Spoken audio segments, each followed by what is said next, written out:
Meeting sustainability objectives is a critical mission across the business spectrum these days.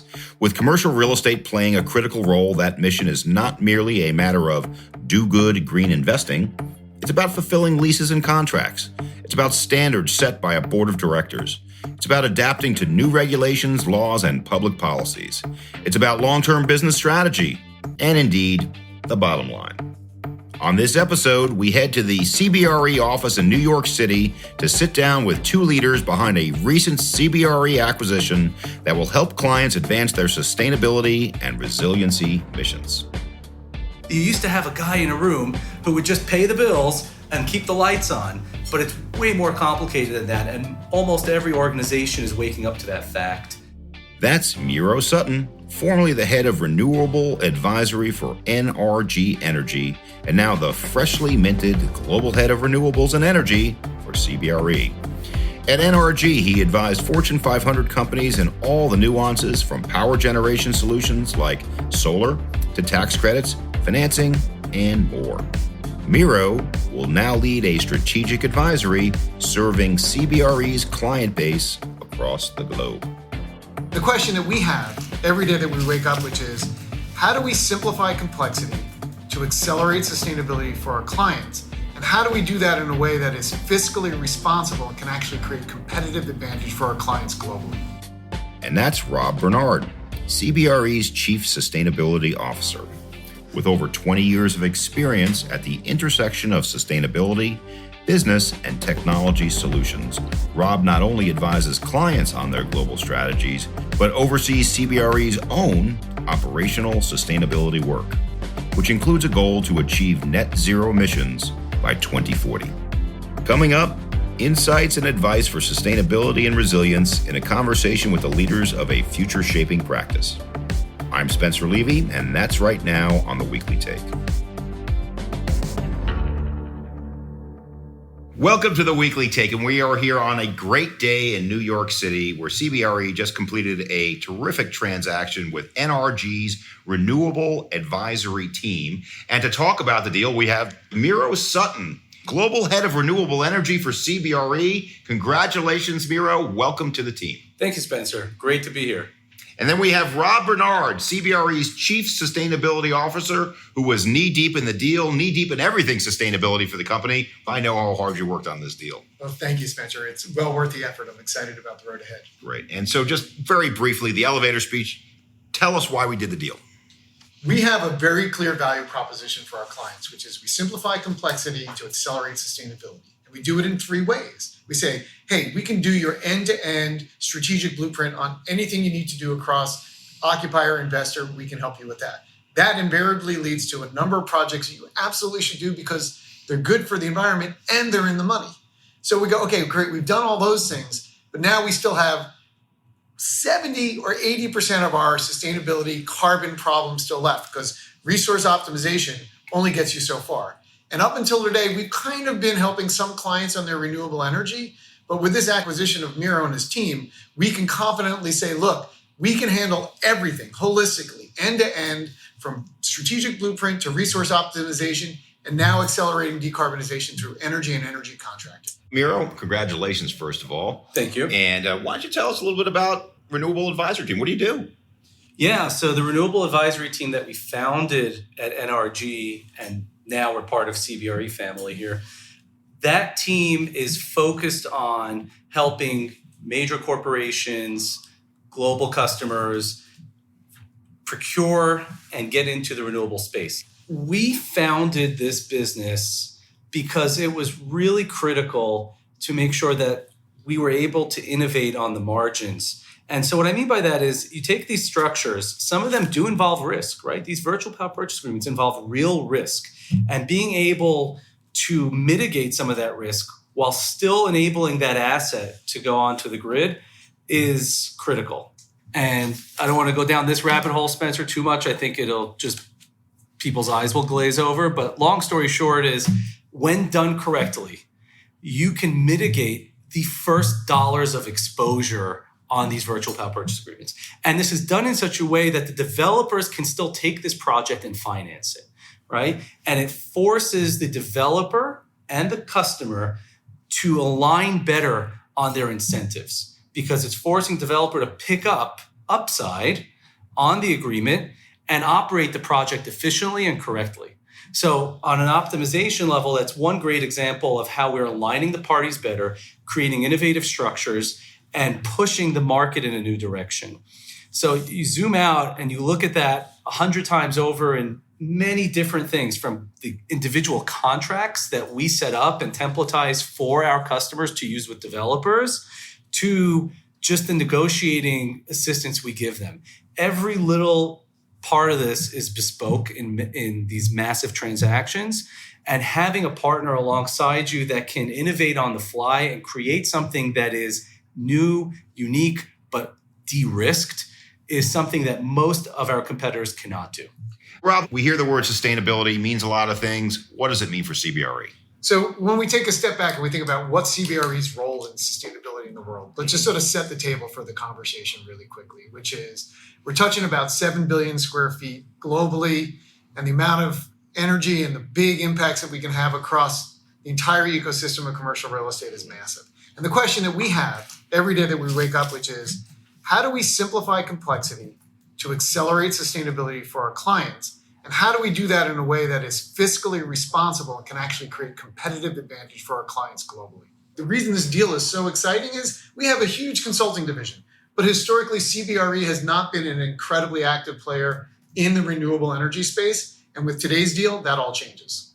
So I want to back up a little bit and give you some of the story on why we founded this team, because I think it synergizes really well with the picture Rob just painted and how we fit in that last puzzle piece for CBRE. So I started with NRG over 10 years ago. We were a developer back in the day. We had a lot of major corporate clients, Fortune 500 companies primarily, did a whole bunch of utility scale deals, on-site deals, community solar deals, right? Worked on the financing, development side of the project. We had all that expertise in-house.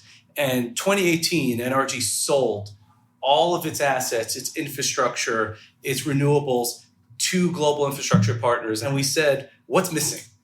There is a type of advisor in the market that was not present, someone who is more involved on the long-term basis.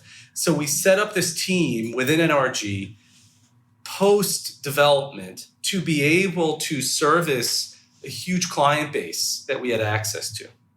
Now, we've done that extremely successfully. We've participated and advised customers on virtual power purchase agreements, on transferable tax credits, on community solar transactions, and on distributed generation portfolios and programs. And when the opportunity came about to take it to the next level, we had to find the right home, and CBRE's reach on a client basis, and just quite frankly, on what's being asked of CBRE from their clients, seemed like a really good opportunity. So, Rob, let's talk about two different categories of clients for just a moment. How do you see it with the split between owners and occupiers in this space? I think if we were sitting in London, I might have a different answer than I'd have here in the US, because Good. I'll just do a quick sort of commentary that in Europe and in the UK, I'd say that those two worlds are much more parallel than they are in the US. But I think where we are in the US is, I don't know if I'd call it light years ahead. Maybe it's more like the speed of sound. And it's not that far in the distant future where these things are going to be parallel. And here's why, which is regardless of what we think is going to happen at the federal level with federal regulation, we're seeing many states, cities implementing laws that are forcing the market to address this issue. I mean, we're sitting here in New York today, there's local law 97, but there's rules in Denver, there's rules in Seattle and Boston and many cities around the United States. So what is going to happen is for our investor clients who aren't thinking about what's my future going to look like if we're sitting at this table 3 years from now, I think they're going to find themselves scrambling because they're going to be looking at the challenge of stranded assets based on upcoming regulations. I was distracted, by the way, by your description of the speed of light versus the speed of sound, because I was a big Paul McCartney and Wings fan from the 70s. That was the title of one of their albums. Who knew? maybe they're going to be at the forefront of this revolution as well. But no, I love that answer, but it really speaks to what I think is the heart of this, which is not only of your profitability, but of your resilience. Miro, what's your perspective? Yeah, I think you guys hit it on the head. Generally speaking, when we work with clients, the number one thing is, how am I going to get this approved by the C-level? How am I going to get this approved potentially by the board? Because some of these transactions are massive. You're talking about a virtual power purchase agreement. It could be hundreds of millions of dollars of commitments over a 15-year period. That's a long time and a lot of money for one contract. And they got to do multiple of these. So making sure that we have the right approach and the right model and the right outlook is critical to success, because when we go up and we get those questions, you get one shot at taking it up the ladder. And if you don't get it right, the deal will not get done and they will not hit their renewable goals. So on the micro level, when I think about the individual transactions, we've done so much work structuring for clients specifically around their rules, their regulations, and what the market can do. So we try to mind that balance all the time because, like you said, Spencer, at the end of the day, we got to be economic here. Now, one of the things, Miro, that you suggested is a little different than not all, but many of the divisions here at CBRE. Many of our divisions are transactional. Deal done, brokerage commission, projects done, project paid. But this is a different type of business. How do you see this business fitting into the mothership of CBRE's other businesses? For me, this is about leveraging those businesses and sort of creating a synergistic relationship, which is, if I'm an occupier or an investor and I want to hit my publicly facing sustainability goals, I have to address my commercial real estate assets. And I've got to do that in a holistic fashion. If I just do my project work and my HVAC and my lighting, I don't really succeed. If I just do my supply chain and my contracts, I don't succeed. If I don't think about green leases and what I'm doing for the next 20 years of my portfolio, I don't succeed. And finally, as it relates to the deal that we just did with Miro and his team, if I don't actually have a renewable energy strategy, I don't succeed. So to me, this really takes the best of everything that CBRE does and allows us to really light it up for sustainability and our clients on this important journey for them. The renewable industry is on a hyper-growth trajectory. It has been for a little while. It is continuing. It is unabated by any political considerations. There's all kinds of different drivers for it. But the one thing that is most interesting for me, and which I absolutely love, especially being in the middle of transactions, is it's always changing. I mean, 6 months ago, my focus was different than it is today. And I'm sure in 6 months, it'll be even more radical and different. We try to do this thing where we maintain a baseline of what's working and then innovate on the margins and kind of bring that into the mainstream. And so I'll give you a great example. For the last 6 years, we have been working on virtual power purchase agreements. We've been working on community solar. The IRA passed in 2022, and the Inflation Reduction Act brought with it a new mechanism for monetization of tax credits, right? And that's transferability. It made it a lot more simple and easier so that most corporations, and not just the big banks, can participate and purchase tax credits at a guaranteed savings. And some of my customers, for example, are even picking up REC strips with it, renewable energy credit strips. So they're getting sustainability credit for it.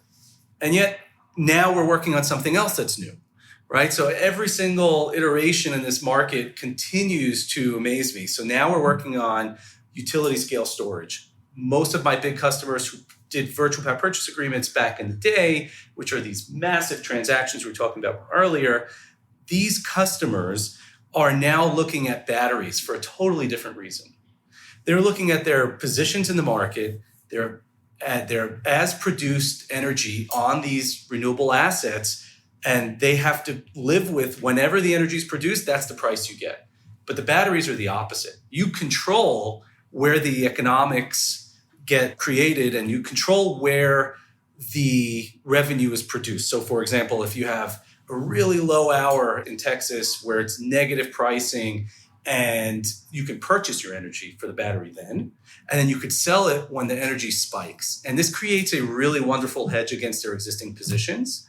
It adds to their sustainability story because they are preparing the market to accept even more renewables in the future, right? By balancing that grid need between the peaks and the troughs. And in the end of the day, the economics make sense. So when we think about how this market has evolved, right? We started with few companies back in the day doing on-site solar to now working with utility scale projects to buy wholesale power, to innovative structures like community solar, to transferable tax credits, and now to the battery side of the equation. We have so many different iterations and products within the renewable space that our major corporate customers are taking advantage of. The world is getting more complex, right? It's way more nuanced about how do I think about energy versus I used to get a utility bill, I'd pay a certain amount per kilowatt hour, and like some procurement person would just make sure that the check was cut. And that's all I thought about for energy. Now we're talking about a world where data centers are coming down the pipe. They're going to actually cause some problems. We talked about risk a little bit, but think about the risk of a brownout. Now, what am I going to go do? Do I need batteries? Do I not need battery? How do I think about time of day pricing? How do I think about things, not just batteries, but things like, am I pre-cooling my water with thermal storage? It's like the world is exploding in complexity. And our job with people like Miro, and you just heard him sort of talk about it, it's like, okay, we need to understand what your philosophy is as a customer. And then we will design, it's like stock trading. We're going to create the right portfolio for you. And it's going to be different state by state because every rule that you play in is going to be different. So that's where it gets super, you can tell, I'm so excited about this because it's like, oh my goodness, energy is now core strategic in the world of sustainability and commercial real estate. And I'll take it one step further. And I just start this by saying, Mom, I love you. But I stayed at your apartment the other day and we went in there and my wife and I kept turning the thermostat down, make it a little cooler. And my mom, who grew up middle class or below in Brooklyn, kept turning it up because she was worried about all the energy it was going to use. And I would say that people listening to this show right now aren't all real estate developers, not all occupiers. They're folks like my mom who are very energy conscious. What does this mean for them? Well, I think the real win is when we get to a world where we have proliferation of renewables at scale. Mm-hmm. Because, hey, if you want to optimize for whatever thing you want to optimize, that's great. But the infrastructure you rely on has to actually operate in a way that we decarbonize our economy. Mm-hmm. So at the end of the day, if you are efficient or if you're inefficient, you'll pay more to be inefficient. So economically, it's not great. But actually, environmentally, it shouldn't really matter. We are entering a new phase in the U.S. power market. I think there's enough regulations out there that the lights will stay on. But to Rob's point, it's going to get a lot more complex for the utility companies who have this aging infrastructure, and they're going to struggle to keep up with demand, especially with Gen AI. Gen AI these massive tech companies are looking to get behind the power plants directly. And that's going to cause some downstream effects, right? I do think power prices could fluctuate and go up. I think some of the individual hours in certain markets will become way more expensive.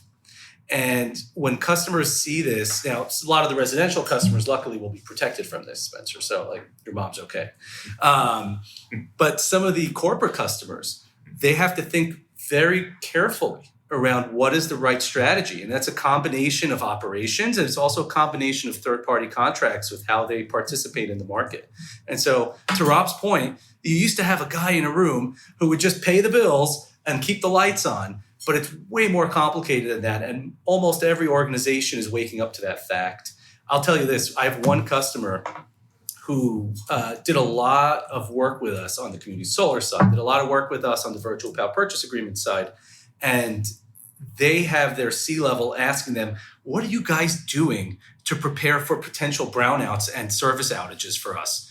And they're like, well, we're doing some of this renewable stuff, which is really cool. So we'll get some price value, but maybe we should do even more redundancy and look at stuff on site. And so the conversation continues like that and is now not only a bottom-up conversation, but it's a top-down conversation.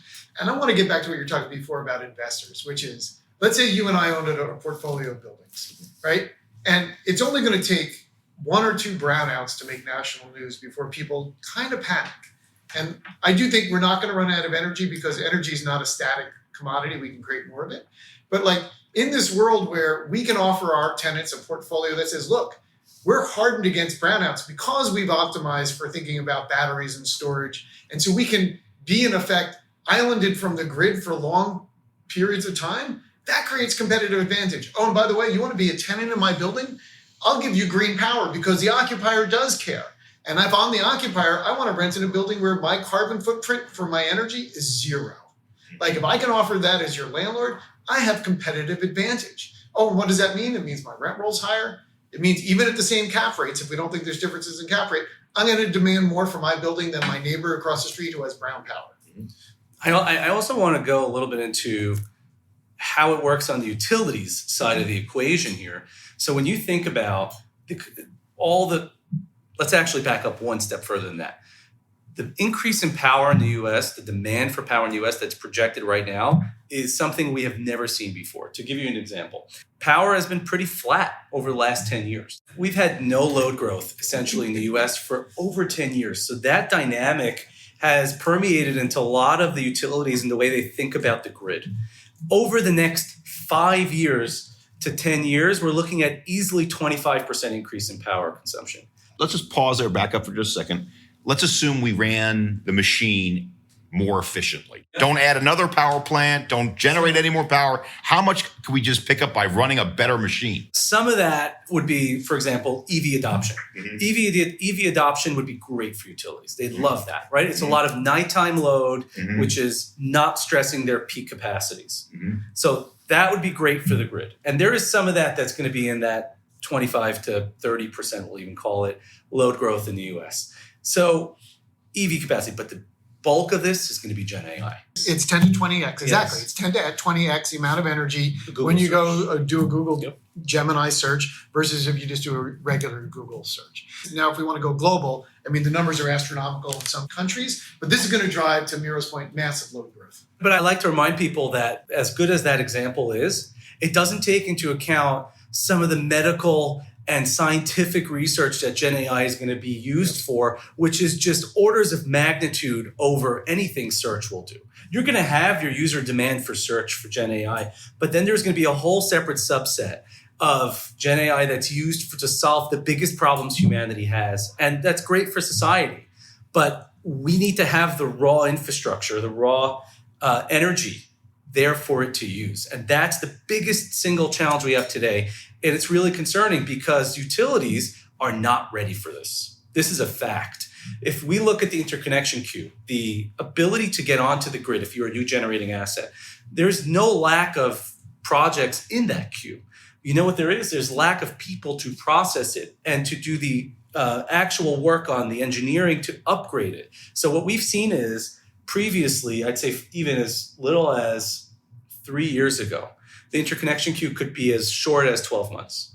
Today, it's upward of 4 years. So wait, for those people listening, you want to explain what an interconnection queue is? Yeah, sorry. So if your project looking to go online and produce electricity in a deregulated market, so that would be some of your major markets like Texas. You want to build a power plant in Texas. You have to connect to the grid. And so the utility has to enable that connection to the grid. And they have to run studies and see how your power plant will impact the grid at the location where it's interconnecting to the grid, how they're going to pick it up, distribute that power, right? So all these components are important in understanding if a power plant can be interconnected to grid, how much it will cost, if so, and how long it will take. So usually, or historically, the utility took a year to process that, and they'd get the new power plants through that process pretty efficiently and quickly, and those plants could be operational within a few years of the development. Now that process is up to 4 years. In Europe, where it's even worse, it's as long as 8 years to interconnect. And so to think about the supply-demand side of the equation here, if it's going to take utilities that much longer, and it's a compounding problem, right? Like as more and more projects come on, the lead times go longer. Some of the best spots have been cherry-picked. So as that continues, it's going to get more complicated to balance the grid, especially when demand for electricity is going up at such a rapid and unprecedented clip. So we had as a guest on this show maybe a year ago, the CEO of Baltimore Gas and Electric. And what he said on the show is, while we certainly need more power generation capacity, it pales in comparison to transmission. So is it a power generation problem? Is it a transmission problem? Where do you see the problem? It is fully a transmission problem. The interconnection piece, if you want to think of it in that. I don't know if I think it's fully a transmission problem. Because here's why. Like, let's take a parallel world that I think actually applies here, which is compute.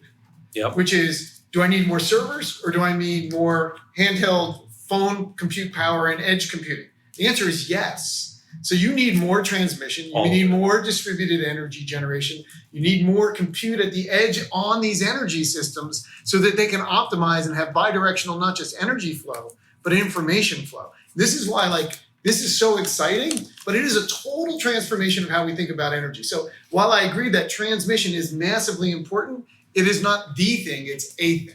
So here's where we do disagree a little bit, and I'll tell you my position. I agree with everything you said, but I think the bottleneck is transmission and interconnection.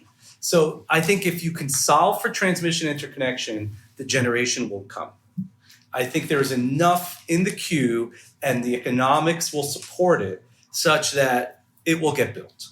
Kind of a field of dreams, right? So if you build the transmission interconnection, the rest will follow. But do you think we'll be able to build enough transmission and interconnect in time to meet the potential tidal wave? Absolutely not. Yeah. I think it's so. I think in the short term, problem. We've got to your question before about is the transition painful? Maybe.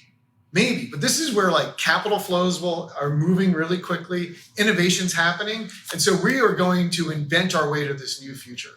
Speaking of moving, we're sitting here in Manhattan, maybe the densest, highest end, greatest energy user, probably the top end of just about every scale you're looking at. But one of the things I understand about AI is that the data centers that actually do AI don't have to be in Manhattan. But where's the energy coming from? Why'd they go there? Why not here? So do you think that because energy may be the limiting factor, whether it's transmission or it's generation, it's going to move where we work, live, and play? And manufacture. Yes. Yeah, it has to. Because if it becomes a scarce enough resource, it's like, where are you going to go to do agriculture? You're going to go to where there's agricultural land and water infrastructure. So it will happen.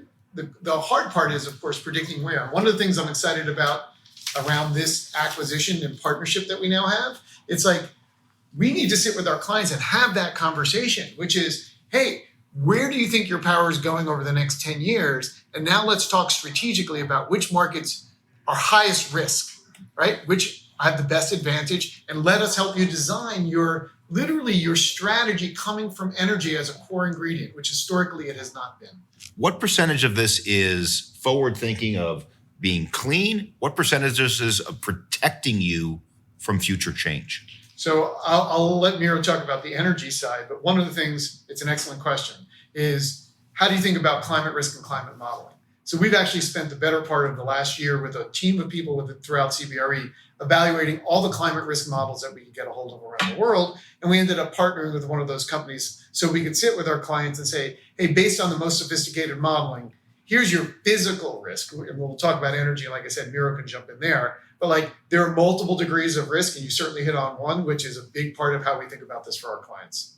I think there is a completely different angle I'm going to take from the energy side, which is the answer on some of this stuff that we're doing is not on a site-by-site basis. It's not going to directly impact your personal resilience in most cases, right? Because if you have on-site solar, it could be through a multitude of different programs. Some of them will be behind the meter, in front of the meter, but either way, if the grid's down, your solar site's down too. But here's the difference. On a macro level, when you're entering into these utility scale power purchase agreements, I'm going to use Texas as a great example because Texas is arguably one of the best deregulated free market economies for electricity. And Texas happens to be the number one place where new renewables is going in as well.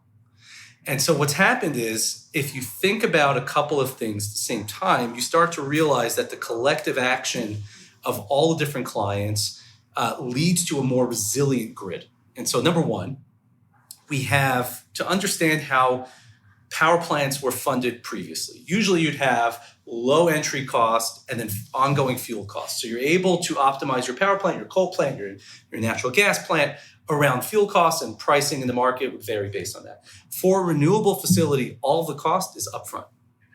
And the biggest challenge on having all of your cost upfront is who's going to finance that. And so without these offtake agreements that these corporates are stepping in to give these utility scale power producers, the renewable power producers, these projects do not get built. And so when all the different customers together, they get together and they all purchase gigawatts and gigawatts of power in Texas. Texas just was the recipient of massive quantities of new load on the grid that otherwise may have been a real challenge for people to bring in, right? Like you only have so many railways or pipelines that can bring coal or natural gas into the state. There is a limit to how much the traditional energy structures could have accommodated under the traditional wires. These renewables, they site themselves, they're embedded inside the grid in different locations, and they don't need any fuel. And so being able to have that collective action, and then, like I told you earlier, now batteries coming in as the economic decision in this free market to stabilize some of those ebbs and flows and when renewables are producing and not producing. That is the free market at work there. That is also creating a significantly more resilient market in Texas, which is now going to be, for Texas, really great because they're going to be the center point of a lot of the AI growth, a lot of the energy infrastructure growth, manufacturing growth, residential growth, all kinds of different. It's going to be the place to probably be in many different sectors because of that. Very often our investors are tactical, very tactical. They're like, if I put this solar array on my roof, it reduces my flexibility to put a new chiller up there. So I think there's still room to grow in terms of the flexibility of the industry, even if the community solar benefits are obvious. Any point of view on that? Yeah, no, I think that's where we work with a lot of our clients to say, well, what kind of reserve do you need on the roof space? Should we limit the size of the deployment? Maybe we look at this site and not that site for other strategic reasons. A lot of the times, maybe we give up a parking space or two to do something like a battery, right? That's not a lot of real estate to dedicate to something that could A, generate revenue, and B, create some resiliency on a macro level on the grid. I want to add an important nuance here. To quote Jerry Maguire, you had me at hello in the office sector, where every occupier, if you want a top shelf occupier, is going to want it green.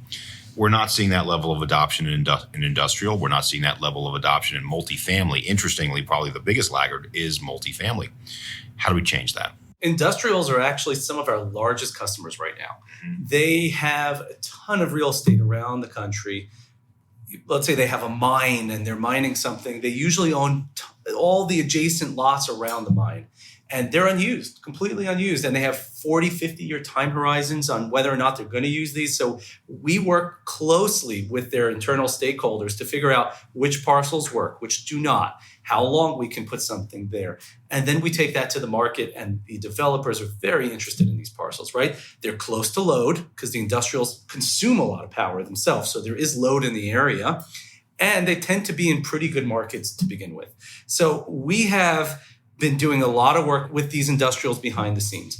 Multifamily residential units, I think community solar programs are being enacted right now with low to moderate income qualifiers. So if you want to get the best value in your community solar asset, you have to subscribe the low to moderate income residential customers to a portion of your project. This is a requirement in many programs right now.